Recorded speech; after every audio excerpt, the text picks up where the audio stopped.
Welcome to CCD, a complete course destination.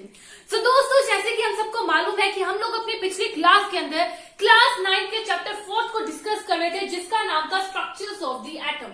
Structure of the atom इस chapter को हम लोगों ने काफी हद तक डिस्कस कर लिया है अपनी पिछली कुछ क्लासेस के अंदर। इसके कुछ एक दो टॉपिक रहते हैं जो आज की क्लास में हम लोग डिस्कस करने वाले हैं। उसी के साथ साथ हम लोगों ने जो पिछली क्लास के अंदर टॉपिक को डिस्कस किया था, उसके बेस पे कुछ क्वेश्चंस को आज हम डिस्कस करेंगे। कुछ 3 क्वेश्चंस रहेंगे जिनको आज हम सॉल्व कर लेंगे। और ये जो तीनों क्वेश्चंस है कहां से लिए गए हैं? NCERT के बिसेंटर की एक्सरसाइज से लिए गए हैं। जो टॉपिक के बाद क्वेश्चंस प्रोवाइड होते हैं वहीं से ये क्वेश्चंस लिए गए हैं, ठीक है।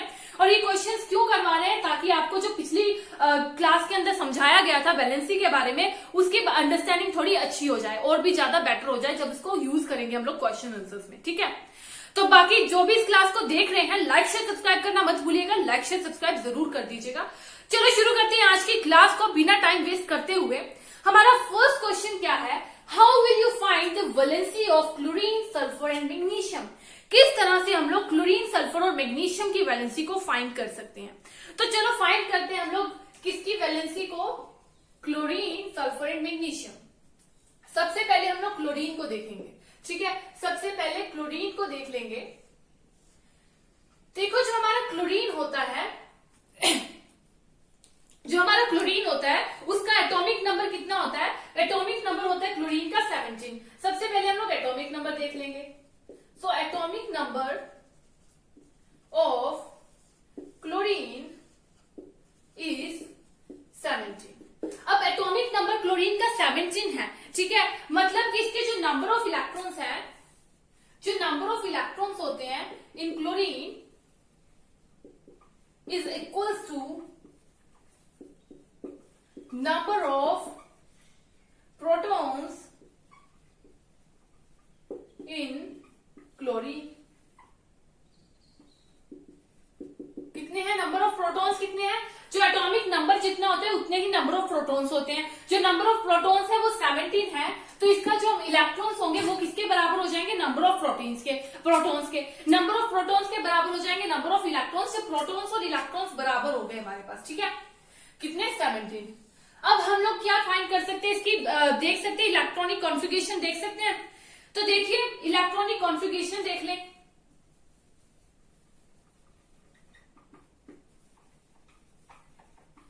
किस तरह से इलेक्ट्रॉन्स या डिफरेंट शेल्स के ऊपर अरेंज है, ये कल हम लोगों ने डिस्कस किया था। किस तरह से फाइंड करते हैं? कुछ ऑर्बिट्स होते हैं जिनके नाम होते हैं KLMN, ठीक है। इनके ऊपर की हम लोगों ने देखा था कि कितने कितने नंबर ऑफ इलेक्ट्रॉन्स हर शेल के अंदर आ सकते हैं। तो देखो, हम लोगों की सबसे फर्स्ट शेल थी K शेल। K शेल के अंदर कितने नंबर ऑफ इलेक्ट्रॉन्स सबसे ज्यादा अकोमोडेट कर सकते थे? 2। तो देखो कितने हैं नंबर ऑफ प्रोटॉन्स? कितने हैं हमारे? 17। अब क्या हो जाएगा? इधर K शेल में कितने आ जाएंगे? 2 number of electrons. 2 number of electrons आ जाएंगे हमारे K शेल में। अब जो हमारी L शेल थी, इसके बाद L शेल कितने नंबर ऑफ मैक्सिमम इलेक्ट्रॉन्स को अकोमोडेट कर सकती थी? 8। तो मतलब कितने आ जाएंगे इसके अंदर? 8।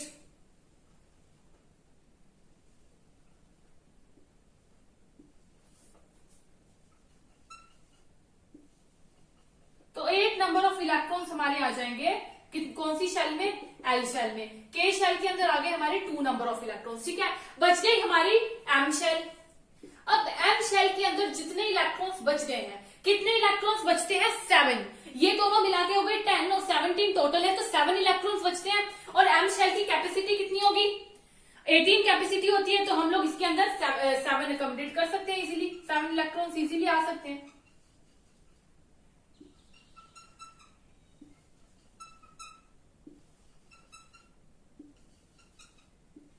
मतलब कि M शेल के अंदर 7 नंबर ऑफ इलेक्ट्रॉन्स है। अब देखिए, हम लोगों ने देखा था कि वैलेंसी किस तरह से फाइंड करते थे? ऑक्टेट कंप्लीट करने के लिए जितने इलेक्ट्रॉन्स शेयर किए गए, गेन किए गए या लूज किए गए, वही हो जाती है वैलेंसी। अब इसकी आउटर मोस्ट शेल के अंदर 7 इलेक्ट्रॉन्स है। अब जो हमारी क्लोरीन है उसके लिए क्या इजी होगा? 7 इलेक्ट्रॉन्स को लूज करना या एक इलेक्ट्रॉन को गेन करना to complete the octet. Octet complete करना है, 7 इलेक्ट्रॉन्स है। एक ऑक्टेट कंप्लीट होने में 1 इलेक्ट्रॉन रहता है। अगर ये 1 इलेक्ट्रॉन गेन करेगा, ठीक है, 1 इलेक्ट्रॉन गेन करेगा तो इसका ऑक्टेट कंप्लीट हो जाएगा, या फिर इसको 7 इलेक्ट्रॉन्स को लूज करना पड़ेगा। तो देखो 7 इलेक्ट्रॉन को लूज करना ज्यादा डिफिकल्ट होगा, इसलिए ये एक इलेक्ट्रॉन को गेन कर लेगा, 1 इलेक्ट्रॉन को ये गेन कर लेगा, तो इसकी वैलेंसी कितनी आ जाएगी, वैलेंसी कितनी हो जाएगी -1। ठीक है, क्योंकि इसने एक इलेक्ट्रॉन को गेन किया है इसलिए इसकी वैलेंसी कितनी हो जाएगी -1। तो क्लोरीन की वैलेंसी कितनी होती है -1। पता चल गया किस तरह से हम लोग क्लोरीन की वैलेंसी को फाइंड करते हैं, किस तरह से। सबसे पहले उसकी क्लोरीन का एटॉमिक नंबर लिख लो। एटॉमिक नंबर क्लोरीन का होता है 17। एटॉमिक नंबर लिखने के बाद हम लोग को पता है कि एटॉमिक नंबर कैसे पता चलता है, नंबर ऑफ प्रोटॉन्स जितने होंगे, जितने नंबर ऑफ प्रोटॉन्स होंगे वही एटॉमिक नंबर को डिटरमाइन करते हैं। मतलब कि प्रोटॉन्स कितने हो गए 17। अब इलेक्ट्रॉन्स है क्लोरीन के अंदर प्रोटॉन के बराबर है। ठीक है, इलेक्ट्रॉन्स हम लोग को पता चल गया 17 है, तो हम लोग इलेक्ट्रॉनिक कॉन्फ़िगरेशन देख सकते हैं, कर सकते हैं इलेक्ट्रॉनिक कॉन्फ़िगरेशन। पिछली ही क्लास में हम लोगों ने डिस्कस किया था। तो कुछ शेल्स होती है, के शेल के अंदर 2 नंबर ऑफ इलेक्ट्रॉन्स ये अकोमोडेट कर सकते हैं, एल शेल के अंदर भी 8 नंबर ऑफ इलेक्ट्रॉन्स अकोमोडेट कर सकते हैं। तो हम लोगों ने इलेक्ट्रॉनिक कॉन्फ़िगरेशन में इलेक्ट्रॉन्स को जो है डिफरेंट शेल्स में अरेंज कर दिया। अब जो हमारी आउटरमोस्ट शेल थी उसके अंदर 7 नंबर ऑफ इलेक्ट्रॉन्स आ गए। अब जो 7 नंबर ऑफ इलेक्ट्रॉन्स है आउटरमोस्ट शेल के अंदर, या तो वो 7 को लूज करेगा ऑक्टेट कंप्लीट करने के लिए, या फिर 1 को गेन करेगा। और क्लोरीन के लिए इजी होगा 1 को गेन करना इंस्टेड ऑफ लूजिंग 7 इलेक्ट्रॉन्स, इसलिए ये गेन कर लेगा 1 नंबर ऑफ इलेक्ट्रॉन। तो हमारी जो क्लोरीन की वैलेंसी कितनी हो जाएगी -1। ठीक है, समझ आ गया। हमारी क्लोरीन की वैलेंसी तो हो गई। अब देख लेते हैं सल्फर का, किस तरह से हम लोग सल्फर की वैलेंसी फाइंड कर सकते हैं।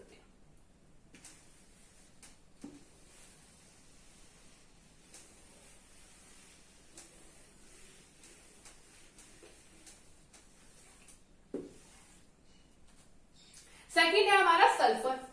ठीक है, तो सबसे पहले हम लोग क्या करेंगे, सल्फर का एटॉमिक नंबर ले लेंगे। तो क्या होता है हमारे सल्फर का atomic number 16। Atomic number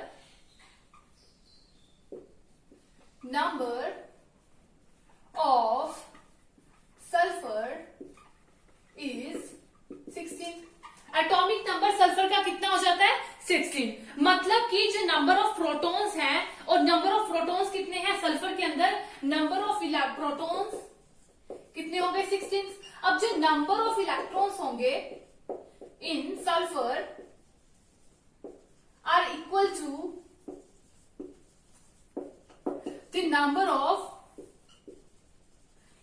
the number of protons. Protons के बराबर होंगे, दैट इज कितने हैं प्रोटॉन्स हमारे 16। ठीक है, ये हो गया। जो हमारे सल्फर होंगे, सल्फर के जो नंबर ऑफ इलेक्ट्रॉन्स होंगे वो प्रोटॉन के बराबर होंगे, तो 16 हो गए। अब हम इलेक्ट्रॉनिक कॉन्फ़िगरेशन कर सकते हैं।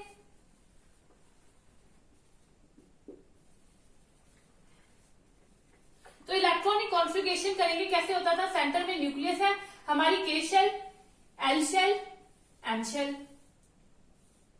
के शेल के अंदर कितने नंबर ऑफ इलेक्ट्रॉन्स होते हैं 2, तो 2 आ जाएंगे। 16 में से 2 हम लोगों ने के शेल के अंदर अरेंज करवा दिए। उसके बाद हमारी जो एल शेल है, एल शेल के अंदर कितने नंबर ऑफ इलेक्ट्रॉन्स अकोमोडेट कर सकते हैं 8, तो हमारे 8 इलेक्ट्रॉन्स इसके अंदर अकोमोडेट कर जाएंगे।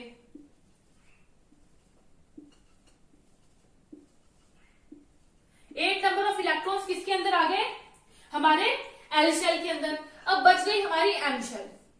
एम शेल के अंदर कितने आ जाएंगे 8 और 2 10, और कितने बच गए 16 थे 6 बच गए, मतलब कि एम शेल के अंदर कितने आ जाएंगे 6 इलेक्ट्रॉन्स। एम शेल के अंदर आ गए 6 इलेक्ट्रॉन्स।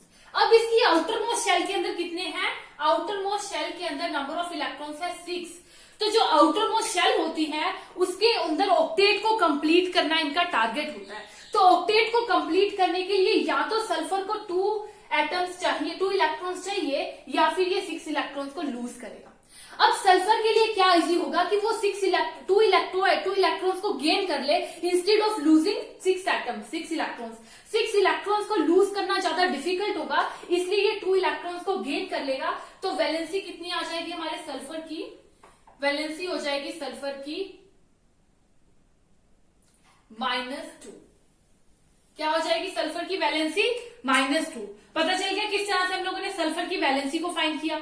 लास्ट हमारी बच जाती है मैग्नीशियम। देखेंगे किस तरह से हम लोग मैग्नीशियम की वैलेंसी फाइंड करते हैं। ठीक है, तो मैग्नीशियम का क्या होगा,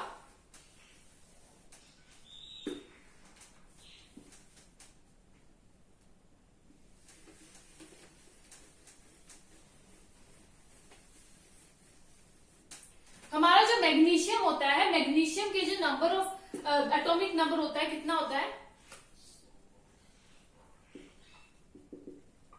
12। मैग्नीशियम का एटॉमिक नंबर 12 होता है। It means that number of electrons in magnesium are equal to the number of protons such that कितना हो गया? 12। इलेक्ट्रॉन्स किसके बराबर हो गए? नंबर ऑफ प्रोटॉन्स के बराबर, जो कि हो गए 12। अब इलेक्ट्रॉनिक कॉन्फ़िगरेशन देख लेंगे तो सेंटर में न्यूक्लियस के, एल एंड एम शेल। तो हमारे देखो सेंटर के अंदर न्यूक्लियस है, के शेल के अंदर कितने नंबर ऑफ इलेक्ट्रॉन्स होंगे? 2। तो 2 इलेक्ट्रॉन्स जो है हमारे के शेल के अंदर आ गए। उसके बाद आगे हमारे एल शेल के अंदर कितने जाते हैं? 8। तो 8 हमने डाल दिए एल शेल के अंदर, 8 आगे हमारे एल शेल के अंदर। 8 + 2 = 10 एंड टोटल द 12। तो कितने नंबर ऑफ इलेक्ट्रॉन्स रह गए? 2। तो 2 हमारे आ जाएंगे एम शेल के अंदर। एम शेल के अंदर कितने आ जाएंगे? 2। अब देखो जो हमारा मैग्नीशियम है, मैग्नीशियम की आउटरमोस्ट शेल के अंदर 2 इलेक्ट्रॉन्स है। अब मैग्नीशियम को ऑक्टेट कंप्लीट करने के लिए या तो 2 इलेक्ट्रॉन्स को लूज करना होगा या फिर कितने इलेक्ट्रॉन्स गेन करने होंगे? 6 इलेक्ट्रॉन्स को गेन करना होगा ऑक्टेट कंप्लीट करने के लिए। लेकिन 6 इलेक्ट्रॉन्स को गेन करना डिफिकल्ट है, 2 इलेक्ट्रॉन्स को लूज करना इजी है। ठीक है, तो हमारा जो मैग्नीशियम है क्या करेगा? 2 इलेक्ट्रॉन्स को लूज कर देगा इंस्टेड ऑफ गेनिंग 6 इलेक्ट्रॉन्स। तो इसकी वैलेंसी कितनी हो जाएगी? +2। कितनी वैलेंसी हो जाएगी हमारे मैग्नीशियम की? +2। ठीक है, ये वैलेंसी हो जाती है मैग्नीशियम की। तो हमारी मैग्नीशियम का भी कंप्लीट हो गया इलेक्ट्रॉनिक कॉन्फ़िगरेशन। तो पता चल गया फर्स्ट क्वेश्चन पूरा कंप्लीट हो गया, किस तरह से हम लोग इलेक्ट्रॉनिक कॉन्फ़िगरेशन फाइंड करेंगे। मूव करते हैं अपने सेकंड क्वेश्चन की तरफ।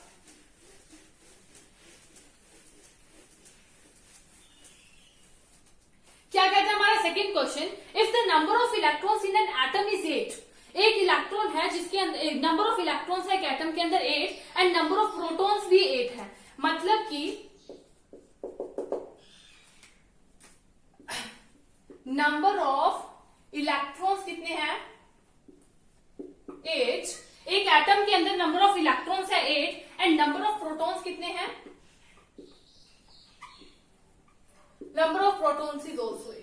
फर्स्ट उसने हमसे पूछा है what is the atomic number of that atom, उस एटम का एटॉमिक नंबर क्या होगा। तो देखो हम लोगों ने पिछली क्लास के अंदर पढ़ा था कि एटॉमिक नंबर को कौन डिटरमाइन करता है?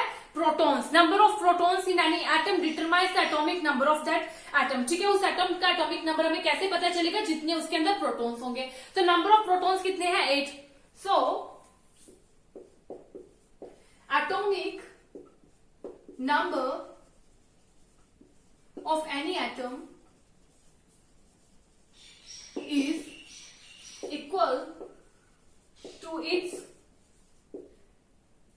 to the number of protons present in it.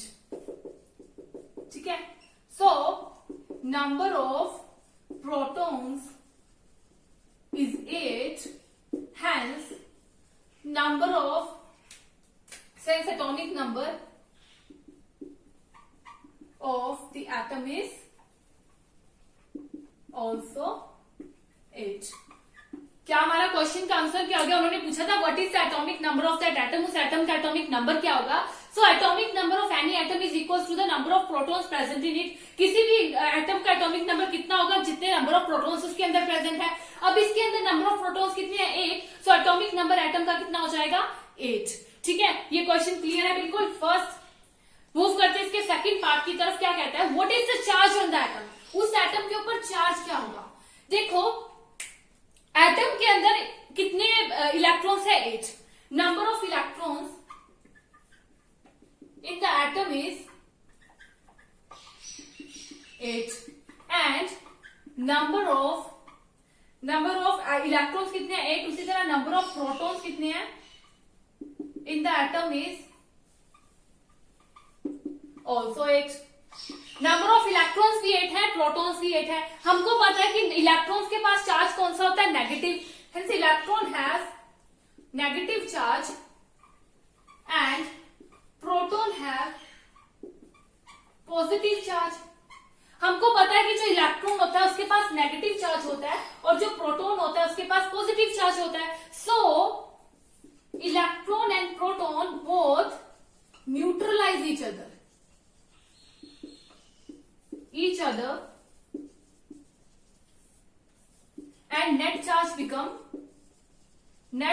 charge on the atom become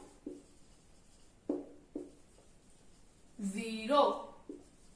मतलब कि एटम के ऊपर कोई भी चार्ज नहीं होगा, क्योंकि हमें पता है कि जो एटम के अंदर इलेक्ट्रॉन 8 है, उसी तरह एटम के अंदर जो हमारे प्रोटॉन नंबर ऑफ प्रोटॉन्स है वो भी 8 है। जब प्रोटॉन्स भी 8 हो गए, एटॉमिक इलेक्ट्रॉन्स भी 8 हो गए। इलेक्ट्रॉन्स होते हैं नेगेटिव चार्ज, प्रोटॉन्स होते हैं पॉजिटिव चार्ज। जब इलेक्ट्रॉन के नेगेटिव चार्ज और प्रोटॉन्स के पॉजिटिव चार्ज एक दूसरे को न्यूट्रलाइज कर देंगे तो चार्ज जो है एटम के ऊपर कितना हो जाएगा? 0। मतलब कि कोई चार्ज नहीं होगा, मतलब कि atom does not have any charge. ये हो जाते हैं हमारे 2 क्वेश्चंस कंप्लीट। देखते हैं अपने लास्ट थर्ड क्वेश्चन को, क्या कह रहा है हमारा third question. So third question is find out the mass number of oxygen and sulfur atom।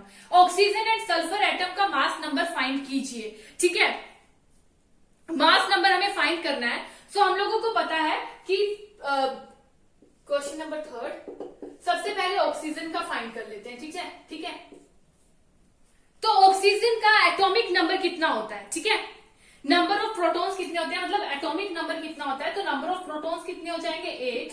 उसी तरह नंबर ऑफ न्यूट्रॉन्स कितने हो जाएंगे? नंबर ऑफ न्यूट्रॉन्स भी 8 हो जाएंगे। एंड एटॉमिक नंबर भी कितना है? 8 है। हमारे ऑक्सीजन के नंबर ऑफ प्रोटॉन भी 8 है, नंबर ऑफ न्यूट्रॉन भी 8 है एंड एटॉमिक नंबर भी 8 है। तो हम लोगों ने देखा था कि जो मास नंबर होता है, एटॉमिक मास होता है, वो किसके बराबर होता है? That is equal to the sum of number of protons and number of neutrons. क्या होता है? Sum of number of protons plus number of neutrons. जो इन दोनों का सम होगा वही हो जाएगा मास नंबर। तो नंबर ऑफ प्रोटॉन्स कितने हैं? 8 और नंबर ऑफ न्यूट्रॉन्स कितने हैं? 8। मतलब मास नंबर कितना हो जाएगा हमारे ऑक्सीजन का? 16। मास नंबर हो जाएगा ऑक्सीजन का 16। उसी तरह हम लोग देख लेते हैं सेकंड क्या बोला गया हमें, दैट इज सल्फर। तो देखिए सल्फर के नंबर ऑफ प्रोटॉन्स कितने होते हैं? नंबर ऑफ प्रोटॉन्स सल्फर के अंदर 16 होते हैं। उसी तरह हमारा जो सल्फर है उसके अंदर नंबर ऑफ न्यूट्रॉन्स भी कितने होते हैं? नंबर ऑफ न्यूट्रॉन्स भी 16 होते हैं एंड एटॉमिक नंबर भी 16 होता है। तो हमारा इसका मास नंबर कितना आ जाएगा? मास नंबर आ जाएगा हमारा same formula, number of protons plus number of neutrons, मतलब नंबर ऑफ प्रोटॉन 16 है, नंबर ऑफ न्यूट्रॉन्स भी 16 है। जब इन दोनों को ऐड करेंगे तो आ जाएगा 32। ठीक है, तो ये इसका आ जाएगा mass number of sulphur atom. ठीक है, क्लियर हो गया? Mass number of sulphur and mass number of our oxygen. Oxygen का 16 U था एंड सल्फर का कितना आ गया? 32 U। तो ये हो जाता है हमारे 3 क्वेश्चन कंप्लीट, जो कि हमारे पिछले क्वेश्चन टॉपिक्स पे बेस्ड थे। अब देख लेते हैं हम लोग अपना नेक्स्ट टॉपिक। नेक्स्ट टॉपिक क्या है? Isotopes and isobars. Last topic रह गया इस चैप्टर का और सारा कंप्लीट हो चुका है। तो हमारा टॉपिक है आइसोटॉप्स। ठीक है, देखो नेचर के अंदर ऐसे बहुत सारे एलिमेंट्स के एटम्स मिले, बहुत सारे ऐसे एटम्स थे जिनके एटॉमिक नंबर सेम थे लेकिन मास नंबर क्या थे? अलग थे। ठीक है, बहुत सारे ऐसे एलिमेंट्स के एटम्स थे जिनके एटॉमिक नंबर जो है सेम थे लेकिन मास नंबर अलग थे। ठीक है, जैसे कि एग्जांपल ले लेते हैं हम लोग हाइड्रोजन की स्पीसीज। हाइड्रोजन की कुछ स्पीसीज थी, जैसे कि हमारे थे हाइड्रोजन की species protium, deuterium and tritium. ठीक है, प्रोटियम, ड्यूटेरियम एंड ट्रिटियम। ठीक है, तो इनके क्या थे? एटॉमिक नंबर प्रोटियम का कितना था? 1। उसी तरह उसका मास नंबर भी 1 था। लेकिन जो ड्यूटेरियम था उसका एटॉमिक नंबर 1 था लेकिन मास नंबर 2 था। लेकिन जो ट्रिटियम था उसका एटॉमिक नंबर 1 था लेकिन मास नंबर 3 थे। मतलब कि देखिए हमारे पास 3 स्पीसीज थी हाइड्रोजन की जिनके एटॉमिक नंबर तो सेम थे, दैट इज 1 1 एंड 1, लेकिन जो उनके मास नंबर थे वो थे 1 2 3। मास नंबर अलग हो गए। उसी तरह हम लोग कार्बन की एग्जांपल ले लेते हैं। हमारे कार्बन के 2 मास होते हैं, उनका एटॉमिक नंबर कितना होता है? 6, लेकिन मास नंबर तो एक का 12 था, एक का 14 था। तो मतलब कि हम लोग देख रहे हैं कि दोनों ही एटम जो है एक ही एलिमेंट के हैं लेकिन इनका एटॉमिक नंबर सेम है, मास नंबर अलग है। तो आइसोटॉप्स क्या हो जाते हैं? आइसोटॉप्स को किस तरह से हम लोग डिफाइन करते हैं? Isotopes are defined as the atoms of same element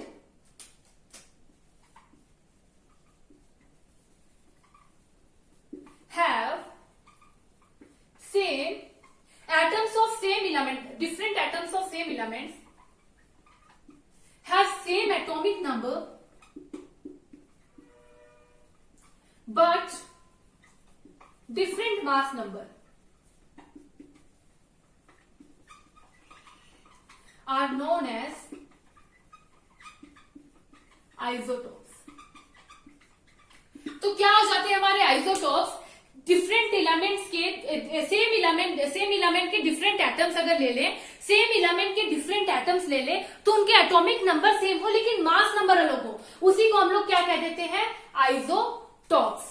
ठीक है, इन्हीं को हम लोग क्या देंगे? आइसोटॉप्स। जैसे कि हमारे थे हाइड्रोजन की species protium, deuterium and tritium, इन तीनों के मतलब कि हाइड्रोजन के 3 आइसोटॉप्स है। ठीक है, हाइड्रोजन के 3 आइसोटॉप्स हैं। अब काफी सारे ऐसे एलिमेंट्स होते हैं जिनके अंदर आइसोटॉप्स के मिक्सचर्स होते हैं। ओके, आइसोटॉप्स के मिक्सचर होते हैं और हर कोई जो आइसोटॉप होते हैं वो केमिकली प्योर होता है। ठीक है, और जो हमारे आइसोटॉप्स होते हैं इनकी केमिकल प्रॉपर्टीज सेम होती है लेकिन फिजिकल प्रॉपर्टीज क्या हो जाएंगी? डिफरेंट हो जाएंगी। तो पता चल गया आइसोटॉप्स को किस तरह हम लोग एक्सप्लेन कर सकते हैं। Isotopes are defined as the different atom of same element have same atomic number but different mass number are known as isotopes. ठीक है, अब हम लोग एग्जांपल ले लेते हैं क्लोरीन की।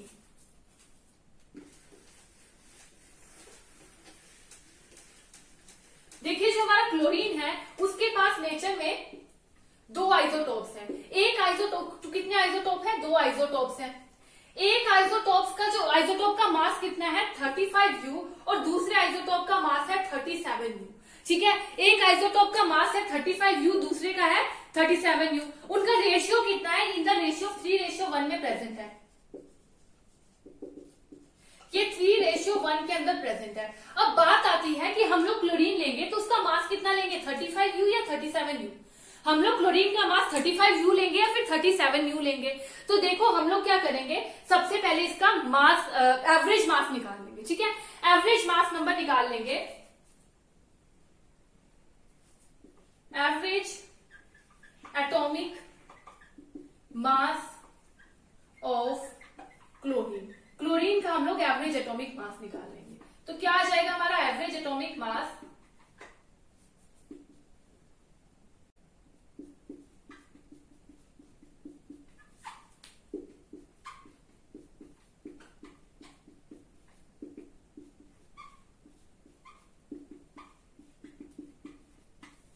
तो मतलब कि एवरेज एटॉमिक मास कितना आ गया हमारे क्लोरीन का? क्लोरीन का एवरेज एटॉमिक मास होता है 35.5U। ठीक है, मतलब कि जो नेचर जितने भी नेचर एटम होंगे नेचर क्लोरीन के, नेचुरल क्लोरीन के, उसका हम लोग कितना ले लेंगे एटॉमिक मास? तो एटॉमिक मास 35.5U ले लेंगे।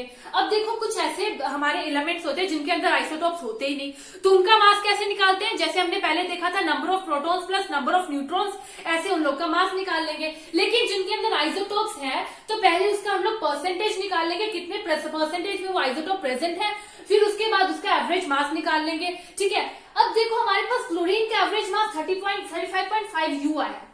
इसका मतलब ये नहीं कि हम लोग क्लोरीन के हर आइसोटॉप का मास यही ले लेंगे। इसका मतलब ये है कि हम लोगों ने जब एक मिक्सचर लिया क्लोरीन का, उसके अंदर दोनों आइसोटॉप्स प्रेजेंट हो सकते हैं जिसका मास 35 और 37 है, फिर उसका हम लोग एवरेज मास लेंगे। ठीक है, ये हो जाती है हमारी क्लोरीन की बात। अब देखो काफी सारे ऐसे आइसोटॉप्स होते हैं जिनका अपना अपना कुछ बेनिफिट होते हैं। जैसे देख लेते हैं हमारे यूरेनियम का। ठीक है, एन आइसोटॉप ऑफ यूरेनियम, जो यूरेनियम का एक आइसोटोप होता है, it is used as an fuel, एक फ्यूल की तरह यूज किया जाता है in nuclear reactions. So an isotope of uranium is used as fuel in nuclear reactions. जो न्यूक्लियर रिएक्शंस होती है उसके अंदर यूरेनियम के एक आइसोटोप को फ्यूल की तरह यूज किया जाता है। उसी तरह हमारे कोबाल्ट का आइसोटोप को देख लेते हैं कहाँ यूज करते हैं। N isotope of cobalt is used in treatment of cancer. जो कैंसर होता है उसके ट्रीटमेंट के अंदर हम लोग यूज करते हैं कोबाल्ट के आइसोटोप को। उसी तरह हम लोग देख लेते हैं आयोडीन का आइसोटोप। जो आयोडीन का आइसोटोप है कहां पर यूज होता है? आयोडीन का आइसोटोप यूज होता है इन द ट्रीटमेंट ऑफ गॉइटर। ठीक है, गॉइटर के ट्रीटमेंट के अंदर हम लोग आयोडीन के आइसोटोप को यूज करते हैं, मतलब यूरेनियम को यूज करते हैं in the nuclear reactions, cobalt को in the treatment of cancer and iodine को यूज करते हैं in the treatment of goitre. ठीक है, तो ये कुछ आइसोटोप्स के बेनिफिट हो गए। तो ये तो बात हो जाती है हमारी आइसोटोप की खत्म। अब बात करते हैं हम लोग आइसोबार्स की। किसकी बात करेंगे? आइसोबार्स की।